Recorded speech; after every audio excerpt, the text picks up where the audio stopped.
अधिकाऱ्यांची खूप विस्तृत चर्चा झाली.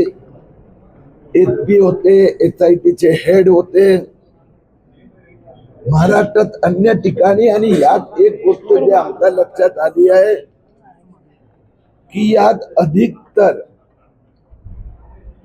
14 ते 22 या वयोगटातल्या मुलींना फसवण्यात आलेलं आहे. आणि जे तरुण, विशेष करून मुस्लिम तरुण जे मुलींना फसवण्याचा प्रयत्न करतात ते चांगली अद्यतन ऍपचा उपयोग करतात आणि त्यांच्यामुळे पोलिसांच्या तपासात गती यायला वेळ लागते. अशा अनेक पैकी ज्याच्या 12 मुलींचा संपर्क करायचा मी त्यांना सुचवलं आहे की जे मेन कंपनी आहे सर्व्हिस प्रोव्हायडर, मी मंत्रालयात पण या विषयात आज चर्चा केली आहे. वरिष्ठ अधिकाऱ्यांची, वरिष्ठ पोलीस अधिकाऱ्यांची, सायबर सेलच्या प्रमुखांची,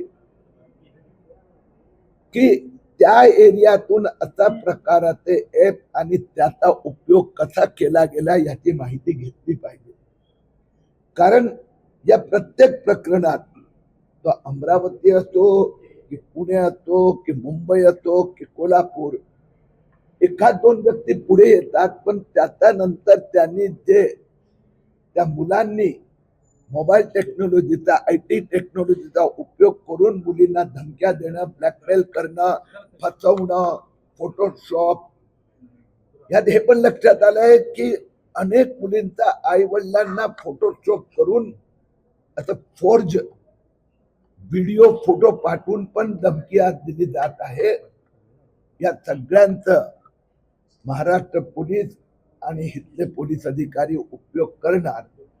आम्हाला खात्री आहे की हा इथल्या प्रकरणात काही डझन मुलींना फसवण्यात आलेलं आहे. 2-5 दिवसात तपासाला गती मिळेल.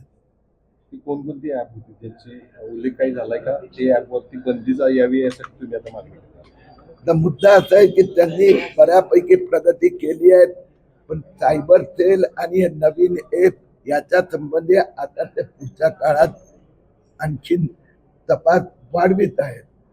त्यांना मूळ धागेदोरे मिळालेले आहेत. जसं पहिले एक मिळालं, मग दुसरी FIR आली, पहिले एक व्यक्ती सापडला, आता त्याला एक जोडीदार सापडला. हळूहळू प्रत्येक ठिकाणी, मुंबईत पण तेच झालं, नाशिकमध्ये तेच झालं, महिनाभर लागतंय. पण यात मी जे मूळ मुद्दा आज जे सांगितलं आहे, हे सगळ्यांची मोडस ऑपरेंडी एकच आहे. याचा अर्थ या सगळ्या मुलांना कोणीतरी ट्रेनिंग देते किंवा उकसवते. तो कोणतरी ज्याला मूळ जिहादी जो आहे ते शोधून काढलं पाहिजे. मी मुख्यमंत्र्यांना पण विनंती केली आहे की सिमिलरिटी अशी डेव्हलप होत नाही.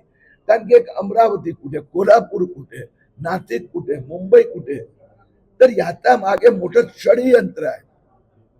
आणि ते षडयंत्र कोण आहे ब्रेन तेही शोधणार. मागच्या वेळी तुम्ही जेव्हा